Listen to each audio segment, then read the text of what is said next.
오늘 우리가 살아가는 시대를 한마디로 정의를 한다면 저는 이 계산의 시대라고 좀 정의를 내려보고 싶습니다. 우리는 아침에 눈을 뜨는 순간부터 잠드는 그 순간까지 끊임없이 계산을 합니다. 스마트폰으로 최저가를 검색하는 그런 것을 이야기하는 것이 아니에요. 우리의 인생 자체가요, 거대한 계산기 위에서 돌아가고 있습니다. 이 동아리 활동이 나중에 자소서 쓸 때 도움이 될까? 이 사람과 연애를 시작을 하면 내 공부 시간이 얼마나 줄어들까? 내 지금의 학점과 스펙이라는 그 투입을 넣었을 때 과연 이 대기업이라는 취업이라는 그 산출이 나올 수 있을까? 우리는 무의식적으로 매일 인생의 손익 계산을 하면서 살아갑니다. 이 왼쪽에는 나의 자선, 학벌과 외모와 재능과 이 부모님의 지원을 적고, 오른쪽에는 내가 감당해야 될 그 부채, 학자금, 월세, 불투명한 미래, 결혼 비용을 적습니다. 그런데 문제는 무엇입니까? 우리가 머릿속으로 계산기를 두드리면 두드릴수록 이 화면의 결과는 언제나 마이너스거나 오류라는 사실입니다. 내가 가진 자원은 턱없이 부족한데 세상이 청구하는 비용은 너무너무 비싼 것이죠. 서울에 한 집 한 채를 사려면 숨만 쉬고 몇십 년을 일해야 한다는 그 뉴스를 보면 그냥 계산기를 막 던져버리고 싶습니다. 그래서 우리는 늘 불안하죠. 이 결핍이라는 정서가 우리의 기본 정서가 되어버렸습니다. 늘 시간이 부족하고, 늘 돈이 부족하고, 늘 우리의 능력이 부족하죠. 그래서 우리는 점점 더 치밀하게 계산하고 더 악착같이 가성비를 따지고 손해보지 않으려고 늘 예민하고 날카롭게 살아가더라는 것이죠. 오늘 우리가 마주한 이 요한복음 6장은요, 바로 이 계산이 나오지 않는 그 현실, 즉 이 빈들의 한복판에서 시작이 됩니다. 너무나도 유명한 말씀이죠. 이 말씀은요, 단순히 배고픈 사람들에게 빵을 나누어 주는 훈훈한 복지 사역의 이야기가 결코 아닙니다. 이것은 어쩌면 인간의 치밀하고 절망적인 그 계산과 하나님의 압도적인 은혜가 정면으로 충돌하는 사건입니다. 우리의 계산기로는 도저히 답이 나오지 않는 인생, 그래서 이번 생은 정말 쉽지 않다라고 자조하고 있는 이 시대를 살아가는 우리들을 향하여서 예수님은 오늘 완전히 다른 차원의 계산법을 보여주십니다. 이 시간 우리의 머릿속에 여전히 시끄럽게 돌아가고 있는 그 계산기를 잠시 멈추시고 빈들에서 우리를 기다리시는 그 주님의 식탁으로 함께 나아가기를 소망합니다. 먼저 우리 복음문의 배경을 좀 들여다볼까요? 1절을 보시면 읽지는 않겠지만요, 예수님께서 갈릴리 바다 건너편으로 가시게 돼요. 마가복음의 평행 본문을 보시면 이곳은 빈들, 즉 광야를 이야기합니다.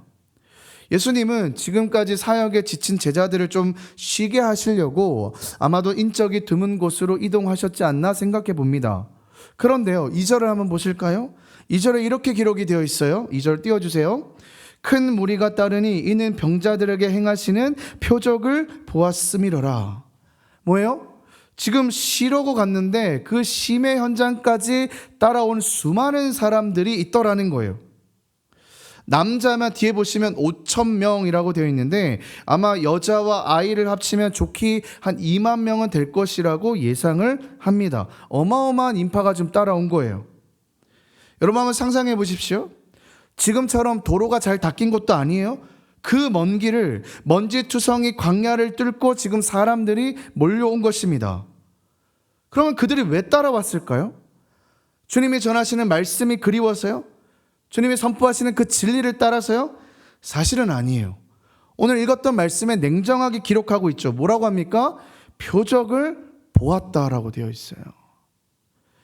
내 지긋지긋한 병을 고쳐주고 내 가난을 해결해줄 그 신기한 능력, 그 기적의 떡고물을 기대하면서 지금 수많은 사람들이 예수님을 쫓아왔다는 겁니다. 근데 사실 반대로 얘기하면 뭐예요? 지금 이들의 삶이 그만큼 절박했고요. 그만큼 고단했다라고 우리가 생각할 수도 있을 것 같아요. 그런데 이 타이밍에서요, 요한복음은 아주 의미심장한 시간적인 배경을 하나 소개를 하고 있는데 4절입니다. 우리 4절 우리 같이 한번 읽어볼까요? 함께 읽겠습니다. 4절입니다. 시작. 마침 유대인의 명절인 유월절이 가까운지라. 여러분 아주 중요한 부분이에요. 요한복음의 저자 요한이 그냥 쓸데없이 이 기록을 하지 않았겠죠? 지금 뭐라고 하고 있습니까? 유월절이 가까워졌다라고 하고 있죠. 여러분 6월절이 어떤 날입니까? 우리는 너무 잘 알죠. 이스라엘이 이집트 노예 생활에서 해방된 날이잖아요. 하나님께서 광야에서 그들을 만나를 먹이시고 구름과 불기둥으로 인도하신 그 영광스러운 구원과 해방을 기념하는 날이에요. 그래서 이 6월절이 다가오면요, 유대인들의 가슴이 뜨거워집니다. 그래, 하나님이 우리를 구원하셨지. 언젠가는 메시아가 다시 오셔서 이 로마의 압제로부터 우리를 다시 해방시켜 주실 거야. 그러니까 종교적인 열망이 최고조로 달하는 시기예요. 그런데 여러분, 눈앞의 현실은 지금 어떻습니까? 절기는 그들이 열망하는 해방의 6월절인데 지금 그들이 서 있는 곳은 먹을 것이라곤 풀밖에 없는 빈들이었다는 거예요. 과거의 위대한 구원은 화려하게 기념하지만 현재의 배고픔은 전혀 해결되지 않았습니다. 종교의 기대감은 하늘을 찌르는데 여전히 그들은 로마의 식민지였고 주머니는 비어 있었다는 거예요. 여러분 어쩌면 이 모습이 오늘날 우리의 모습 아닙니까? 주일에는 교회에서는 구원을 외치고 은혜를 외치고 승리를 외치면서 풍성한 삶을 노래합니다. 손을 들고 찬양하기도 하고요, 눈물을 흘리면서 주님을 찾기도 하죠. 하지만 이 예배당 밖에 문을 나서면 어떻습니까? 월요일 아침이 되면 어떻습니까? 냉혹한 현실의 결핍이 우리의 멱살을 잡더라는 거예요. 취업의 문은 바늘 구멍 같고요, 통장의 잔고는 비어 있고요, 우리의 관계는 너무너무 메말라 있더라는 거예요. 이 신앙의 언어와 삶의 이 현실 사이에 거대한 괴리감.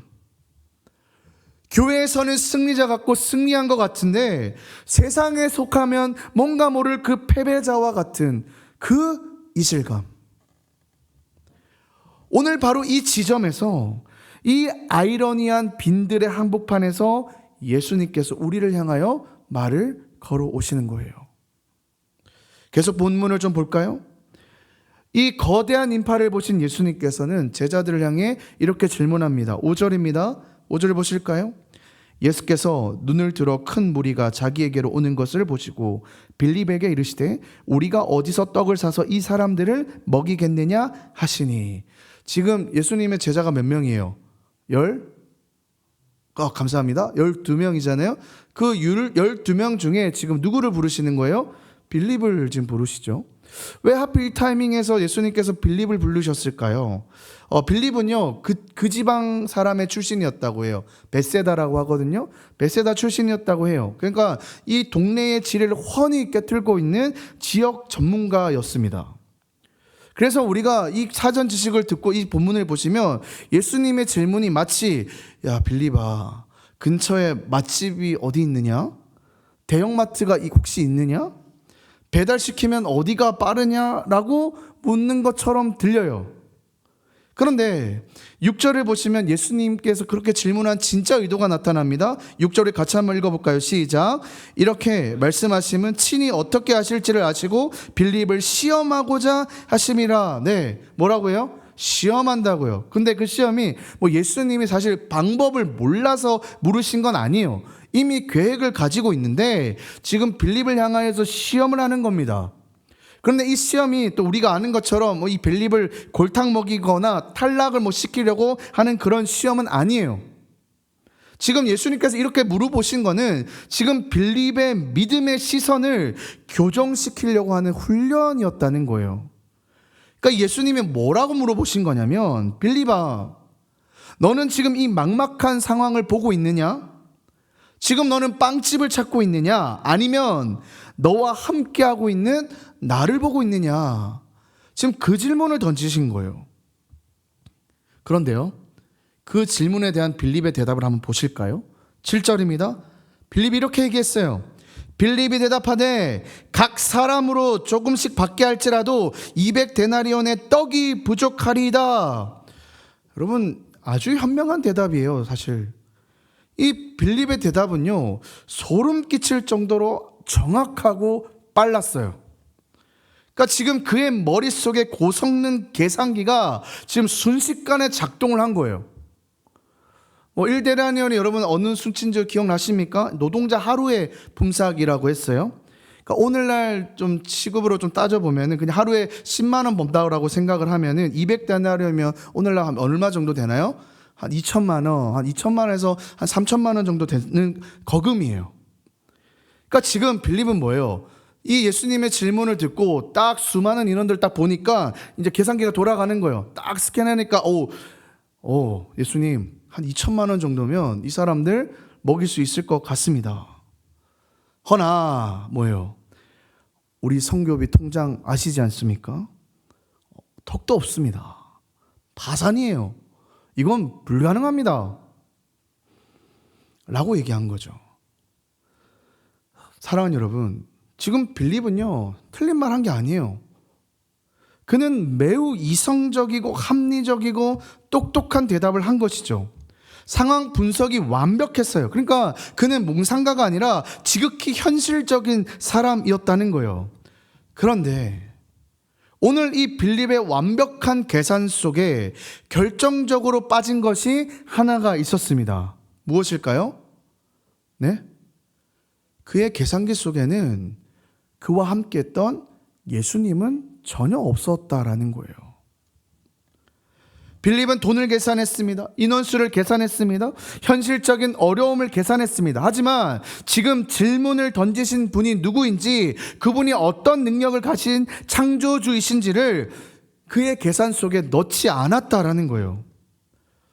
여러분, 이것이 오늘날 우리의 모습 아닙니까? 우리는요, 너무너무 똑똑해요. 자기 객관화가 너무너무 잘 되어 있어요. 실패할 이유를요, 수천 가지도 될 수 있습니다.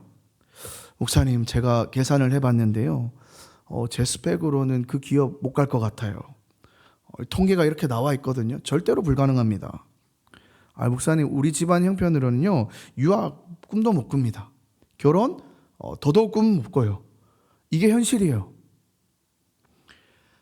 우리의 이 계산기가 너무너무 정확해서요, 그 누구도 반박할 수 없어요. 하지만 그 정확한 계산이 우리에게 주는 게 무엇입니까? 확신이 아니라 확실한 절망이라는 거예요. 계산이 빠를수록요, 우리는 더 빨리 포기합니다. 계산이 정확할수록 우리는 더 깊은 한숨을 쉽니다. 사랑하는 여러분, 꼭 기억하시길 바라요. 예수님이 배제된 이 현실 인식은요, 아무리 정확해도요, 결국에는 불신앙이에요. 뭐라고요? 불신앙이라고요. 그거는 팩트일지는 몰라도 진리는 아니라는 거예요. 계속 볼까요? 그렇게 정확한 계산을 내린 그 옆에 한 사람이 또 등장을 합니다. 누구냐면 안으로 시작해서 레로 끝나는 안드레라는 제자가 나오게 돼요. 이 친구는요, 친구라고 하면 안 되는데, 이 제자분은요, 더 발로 뛰는 사람이에요. 8절 9절 한번 보실까요? 이 계산을 하는 중에 이 제자가 어떻게 하냐면 8절 9절 볼게요. 제자 중 하나 곧 시몬 베드로의 형제 안드레가 예수께 여짜오되 여기 한 아이가 있어 보리떡 5개와 물고기 2마리를 가지고 있나이다. 그러나 그것이 이 많은 사람에게 얼마나 되겠사옵나이까. 네. 아마 이렇게 막 찾아본 것 같아요. 그래도 현실적인 대안을 찾아야 되니까, 그래도 예수님이라도 먹여야 될 것 같으니까 막 찾은 것 같아요. 그때 지금 누구를 발견한 거예요? 한 소년을 발견되고 그가 가져온 것이 바로 여러분 유명한 오병이어였다는 거예요. 근데 우리가 이게 주일 학교 때 너무 이게 닳도록 듣다 보니까 굉장히 아름답게 느껴지거든요. 근데 아까도 잠시 얘기했지만 이 장면은요, 처절한 현실이에요. 왜 그러냐면 여기서 지금 우리 보리떡 5개, 물고기 2마리 하면 어떤 이미지가 이만한 보리떡 5개 이렇게 좀 떠오르시죠? 그리고 물고기도 어때요? 이만한 물고기, 이렇게 뜯어먹는 물고기 그 생각하고 계시잖아요. 근데 지금 여기서 이 보리떡은요, 당시에 가장 가난한 사람들이나 먹던, 사람은 잘 안 먹었대요. 가축의 사료로 쓰이던 아주 그 거칠고 딱딱한 빵이었다고 그래요. 그리고 이 물고기가요, 어떻게 헬라어로 하냐면 옵사리온이라는 말을 쓰는데요. 이건 아까 그 생선 구이를 얘기하는 게 아니에요. 빵 그 딱딱하다 했잖아요. 그 빵을 넘기기 위해서 목이 매지 않도록 그 소금에 절인 거의 뭐 손가락만한 아주 작은 잡어라고 합니다. 그러니까 지금 2만 명의 굶주린 군중 앞에 안드레가 내민 것은요, 우리말로 얘기하면 공깃밥 한 요 정도의 김치 몇 조각, 요 정도라고 생각하시면 될 것 같아요. 요즘엔 또 김치도 비싸다고 하는데 집에 있잖아요, 그죠? 그 정도였다는 거예요. 그렇게 데리고 와서 안드레가 덧붙이게 되는데, 뒷말 한번 볼까요? 9절의 뒷말입니다. 그러나 그것이 이 많은 사람에게 얼마나 되겠사옵나이까. 그러니까 지금 안드레는 확신에 차서 가져온 게 아니에요. 가져오긴 했는데 지금 스스로도 민망한 거예요. 얼굴이 지금 화끈거렸을 거예요. 예수님, 이거라도 있기는 한데 사실 저도 이게 말이 안 되는 거 압니다. 근데 그냥 일단 한번 가져와 봤습니다. 역시 안 되겠죠? 그러니까 여러분, 이거는 위대한 믿음이라기보다는 회의적인 시도에 가까웠어요. 사랑하는 여러분, 때로는 우리가 주님 앞에 드리는 삶이 이렇게 느껴질 때가 있지 않습니까? 우리는 세상의 거대한 필요와 나의 그 자금 사이에서 갈등을 해요. 하나님, 제가 주일학교 교사로 봉사도 하고요, 작은 용돈을 쪼개가지고 헌금도 하고요, 매일 큐티를 하는데 이게 무슨 소용이 있겠습니까? 세상은 저렇게 거대하고 내 문제는 태산 같은데 고작 나의 이 작은 예배 하나가 내 인생을 바꿀 수 있겠습니까? 나의 헌신이, 나의 믿음이 너무 초라해 보여서 우리는 움츠러듭니다. 오늘 두 제자는요, 빌립은요, 없음을 증명을 했고요, 예수님 앞에서. 안드레는요, 턱없이 부족함을 확인했어요. 여러분, 이게 바로 빈들에 선 우리 인간의 한계예요. 아무리 계산하고 아무리 긁어모아도요, 우리 안에 이 결핍은 결코 해결되지 않더라는 거예요. 이게 우리의 실존이에요. 이제 모든 무대가 이제 정리가 됐습니다. 세팅이 되었어요. 인간의 이성은 불가능을 선언했고요, 인간의 노력은 역부족을 고백을 했죠. 바로 그 한계의 지점, 그 절망의 밑바닥에서 이제 누가 등장하십니까? 예수님이 일하기 시작하십니다. 10절을 보시면요, 예수님이 이제 사람들을 다 이제 앉게 하셔요. 마가복음을 보시면 이곳이 푸른 잔디라고 기록하고 있거든요. 그러니까 예수님은 마치 목자가 양떼들을 푸른 초장에 모이듯이 다 이렇게 모이게 한 겁니다. 그리고 11절에 아주 중요한 장면이 나오는데, 11절 우리 같이 한번 읽어보겠습니다. 시작. 예수께서 떡을 가져 축사하신 후에 앉아있는 자들에게 나눠주시고 물고기도 그렇게 그들의 원대로 주시니라. 여기서 지금 축사했다고 했잖아요. 이 축사했다는 게 헬라어로 유카리스테오라는 말인데 감사 기도를 드렸다는 얘기예요. 뭐 했다고요? 감사 기도를 드렸다고요. 그러니까 여러분, 이 장면 한번 생각해 보십시오. 지금 감사할 상황입니까? 지금 거의 천민들이잖아요. 그들이 지금 배고파가지고 지금 눈이 이렇게 떠 있는 거예요. 근데 그 2만 명이나 되는 사람 앞에, 그들 앞에 놓여 있는 건 떡 5개와 요 조그마한 물고기 2마리예요. 불평해야 되게 마땅하고요, 한숨이 나와야 정상이에요. 하나님 지금 장난하십니까? 이걸로 뭐 하려고요? 라고 따져야 될 시간이라고요. 그런데 예수님께서 뭐예요? 그 지극히 작고 초라하고 턱없이 부족한 것들을 손에 드시고 하나님께 감사하였다는 거예요. 여러분, 우리 인생 가운데 기적은 어디서부터 시작이 될까요? 기적이라는 것은요, 없는 것을 만들어내는 마술이 아닙니다. 우리 인생 가운데 이미 있는 것, 우리가 보기에 너무나도 보잘것없어서 이게 무슨 소용이라고 무시했던, 나조차도 무시했던 그것을 예수님의 손에 올려드리고 하늘을 우러러 감사를 했을 때 하나님의 창조의 역사가 시작되더라는 거예요. 그리고 그 결과가 어땠습니까?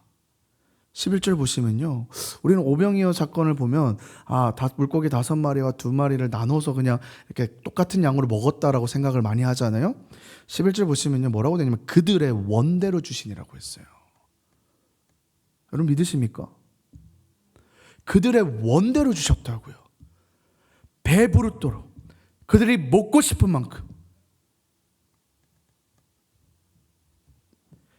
조금만 맛만 보게 하신 게 아니라 그들이 원하는 만큼 배가 터지도록 먹이셨다는 거예요. 그리고 뭐예요? 남은 조각들을 모아보니 12바구니가 되었다는 거예요. 빌립의 계산기는요, 200데나리온이 부족하다고 마이너스를 외쳤습니다. 하지만 예수님의 계산법은요, 무려 12바구니나 남은 플러스로 끝이 납니다. 여러분, 오늘 이 사건은 무엇을 의미할까요? 6월절에 빈들에서 떡을 먹이시는 예수님, 이거는요 명확한 메시지예요. 어떤 메시지요? 내가 바로 그 생명의 떡이다. 모세가 광야에서 만나를 주었듯이 내가 너희에게 참된 양식을 주시는 참 하나님이다. 예수님 안에 있으면 아무것도 없는 그 빈들에서조차 풍성한 천국 잔치를 누리게 될 것이다. 지금 예수님께서는 우리를 향하여서, 그때 이스라엘 백성들을 향해서 지금 이것을 선포하고자 하는 거예요. 사랑하는 여러분, 우리는 지금 요한복음의 기사를 통해서 지금 계속해서 하나하나 표적들을 보고 있어요. 2장에서 갈릴리 가나의 혼인잔치를 보았잖아요. 물을 포도주로 바꾸신 표적이었어요. 기쁨이 끊어진 곳에 예수님은 그 자리에 기쁨의 포도주가 되어주셨어요. 지난주는 뭐 보았습니까? 베데스다의 연못가에 38년 된 병자를 보았죠. 일으키신 표적을 보았잖아요. 절망 속에 누워있던 자들에게 예수님께서는 일어날 힘을 주셨습니다. 오늘은 세 번째 표적이었죠. 빈들에서 5,000명을 먹이신 표적이었어요. 많은 사람들이 여기서 예수님을 믿으면 굶어 죽진 않겠다, 예수님을 믿으면 작은 헌금도 뻥튀기 해주시는구나 라고 생각하며 결론을 맺습니다. 근데요, 오늘 본문이요 거기서 멈추지 않아요. 오히려 더 깊고 본질적인, 어쩌면 우리에게 가장 불편하고 충격적인 진실을 우리에게 이끌어 갑니다. 여러분 14절 보실까요? 그 기적을 체험했던 사람들의 반응을 보실 14절 같이 읽겠습니다. 시작. 그 사람들이 예수께서 행하신 이 표적을 보고 말하되 이는 참으로 세상에 오실 그 선지자라 하더라. 네, 당연한 결과일 수도 있어요. 열광을 합니다. 그래, 그 신명기에서 선포했던, 모세가 예언했던 그 선지자가 바로 이 사람이구나, 예수 그리스도구나. 지금 이들이 흥분이 최고조에 달았어요. 왜요? 그들의 배고픔이 해결되니까 더 큰 꿈을 꾸는 거예요. 그리고 어떤 행동을 하신지 아십니까? 15절 보실까요? 그러므로 예수께서 그들이 와서 자기를 억지로 붙들어 임금으로 삼으려는 줄 아시고 다시 혼자 산으로 떠나 가시니라. 뭐래요? 억지로 붙들어서 왕을 삼으려고 했다고요. 왜요? 이분이 왕이 되면 먹고 사는 걱정은 끝날 수 있겠다. 경제 문제 해결되겠다. 취업난 해결되겠다. 로마의 압제, 이 정도 능력이라면 뒤집을 수 있겠다. 이들은요 예수님을 사랑한 게 아니에요. 예수님의 능력과 그가 주는 그 떡고물을 사랑했던 거예요. 그들은 예수님을 자신들의 욕망을 채워줄 도구로 슈퍼스타 경제 대통령으로 만들고 싶었던 거예요. 근데 그때 예수님께서 어떻게 반응하세요? 아이고, 너희들이 지금 이제 드디어 나를 알아보는구나. 내가 이제 너희의 왕이 되어줄게 라고 흐뭇해하셨나요? 아니죠. 성경은 뭐라고 하고 있어요? 떠나가셨다라고 기록합니다. 어떤 사본에는요 도망치셨다라고 기록이 되어 있기도 해요. 뭐예요? 거절하신 거예요. 아니, 그들이 원하는 방식으로 왕이 되기를 거부하셨다고요. 왜요? 여러분, 오늘 우리가 이 표적 시리즈를 통해서 붙잡아야 될 핵심이 바로 여기 있어요. 예수님은 단순히 우리를 이 잠깐의 그 배고픔을 해결하러 오신 분이 아니라는 거예요. 예수님이 이 땅에 오신 이유는 당신 자신을, 우리를 살리는 생명의 떡이 되기 위해서 오셨다는 거예요. 예수님은 분명히 아셨어요. 가나안의 포도주를 마시면 즐겁지만요, 그 취기는 이내 곧 사라집니다. 베데스다의 병 고침은 기적이지만 인간은 언젠가는 다시 늙고 어떻게 해요? 죽을 수밖에 없는 존재예요. 오늘 오병이의 기적도요, 떡을 먹으면 잠깐은 배가 고프지만 여러분 아시잖아요. 한 4시간, 5시간 되면 또 배가 고파요. 인간이 진짜 해결해야 될 문제는 그런 육체적인 배고픔이나 그런 질병이 아니라 우리 내면의 이 영혼의 기근이라는 거예요. 죄로 인해서 하나님과 끊어진 관계, 영원한 죽음의 문제를 해결해야 된다고요, 우리는. 그 문제를 해결하시기 위해서 예수님은 화려한 왕관을 쓰고 군림하는 왕이 아니라 6월절의 어린 양처럼 십자가에 자기의 몸을 찢어서 우리에게 생명으로 주셔야 했던 거예요. 오늘 이 오병이어의 떡은요, 떼어지기 위해서 축사를 하셨어요. 떡이 찢어져야 사람들이 먹을 수 있듯이 예수님은 십자가에서 당신의 몸을 찢고 부서져야만 우리에게 생명이 될 수 있음을 아셨습니다.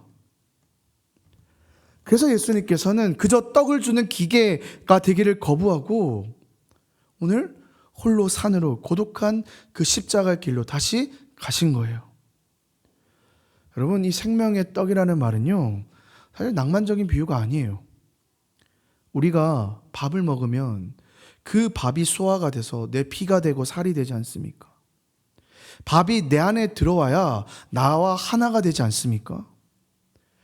예수님이 나는 생명의 떡이다라고 하신 것은요, 뭐예요? 나를 먹으라는 거예요. 예수님을 단순히 인간적으로 존경하거나 멀리서 관찰하거나 필요할 때만 호출하지 말고 예수님을 우리 존재 그 깊숙한 그곳으로 받아들여서 예수님과 하나가 되라는 초청입니다. 예수님의 생명이 내 생명이 되고 예수님의 죽음이 내 죽음이 되는 그 연합, 그것이 바로 생명의 떡을 먹는 것이라고요.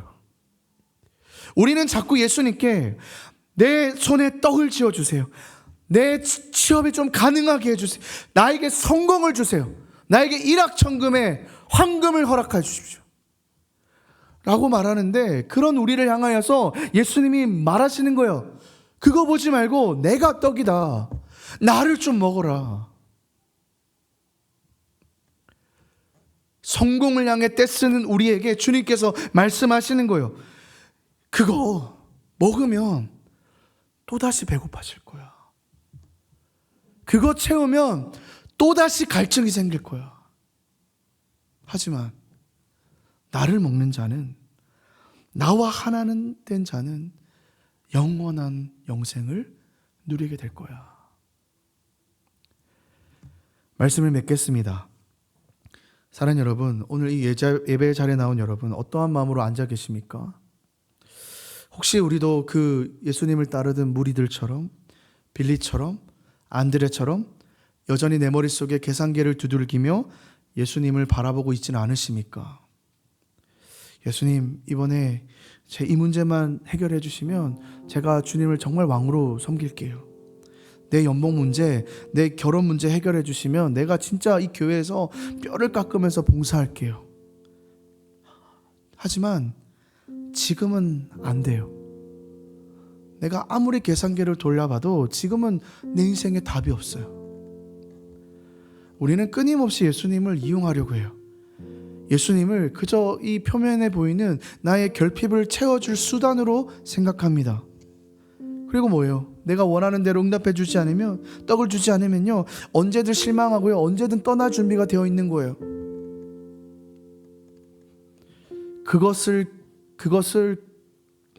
그것은 기적을 체험한 것인지는 몰라도 여러분, 예수님을 만난 건 아니에요. 진짜 예수님을 만난 게 아니에요. 내가 교회는 평생을 다녔을지 모르겠지만 그 예수님을 진짜 만난 적은 없을 수도 있어요. 사랑하는 여러분, 오늘 주님께서는 표적을 통해 우리에게 도전하세요. 먼저 여러분 머릿속에 있는 그 빌립의 계산기를 멈추시길 바래요. 상황을 분석하고 계산하며 한숨을 쉬는 것을 멈추시길 바래요. 돈이 없어서, 스펙이 부족해서, 시간이 없어서라는 그 핑계 뒤에 숨지 마시길 바래요. 여러분들의 계산은 너무너무 정확할지 몰라도 여러분, 그곳에는 생명이 없습니다. 생명의 떡이신 예수님이 여러분들의 마이너스 인생에 개입하시게 되면 상황은요, 완전히 달라져요. 여러분들의 인생은 여러분들의 그 계산기보다 커요. 여러분들 계산기 속에 여러분들을 묶어두지 마시길 바래요. 그리고요, 오늘 이 안드레처럼요, 초라한 것이라도 들고 나오시길 바래요. 아우, 이게 무슨 소용이 있어? 싣고 있던 것들이 얼마나 많아요. 여러분들의 작은 시간도 좋고요, 작은 재능도 좋고요, 찢어진 마음도 좋고요, 실패한 경험까지도 주님 손에 올려드리시길 바래요. 부끄러워하지 마십시오. 주님께서요, 그 작은 것들을 들고 축사하시면 그것이 5,000명을 먹이는 놀라운 기적이 될 겁니다. 여러분들의 작은 인생을 들어서 여러분들을 통해서 예수 그리스도의 향기가 드러나게 될 것이고, 정말 이 성경에서 말하는 빛과 소금의 역할을 하며 살아가실 거예요. 그리고 마지막으로 무엇보다도 그 떡이 아니라 떡을 주시는 예수님을 갈망하시길 바랍니다. 이게 오늘의 설교의 결론이자 우리가 결단해야 될 메시지예요. 예수님은 그래요, 우리의 간단한 필요 채우실 수 있죠. 빵도 주실 수도 있고요, 물고기도 주실 수 있습니다. 하지만 예수님이 진짜 주고 싶은 것은 예수님 자신입니다. 우리는 밥 없이는 살 수 있지만 밥만으로는 살 수 없는 존재들이에요. 영원한 생명이 필요합니다, 여러분. 세상이 주는 잠깐의 배부름에 속지 마십시오. 스펙이 쌓이고 통장이 채워줘도요, 채울 수 없는 영원한 구멍은 오직 생명의 떡이신 예수 그리스도로만 채울 수 있어요. 빈들과 같은 여러분, 이 청춘의 시기, 불안한 미래 때문에 두들기고 있는 그 계산기 소리를 좀 멈추시고 주님을 향한 감사의 고백이 터쳐나오시기를 바랍니다. 그냥 이것 주세요, 저것 주세요라고 구하는 신앙을 넘어서 주님, 저는 주님이 필요합니다.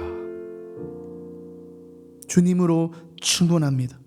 주님의 살과 피를 먹고 마시며 주님과 하나가 되길 원합니다. 생명의 떡으로 오신 그 주님으로 내 마음을 가득 채워주시옵소서. 그때 여러분들의 그 빈들은 하나님의 풍요로 가득 찰 것입니다. 바라기는 생명의 떡이신 예수 그리스도를 마음껏 먹고 마시며 영원히 줄이지 않는 정말 풍성한 삶을 살아드리는 저 여러분 되시기를 주님의 이름으로 간절히 소망합니다.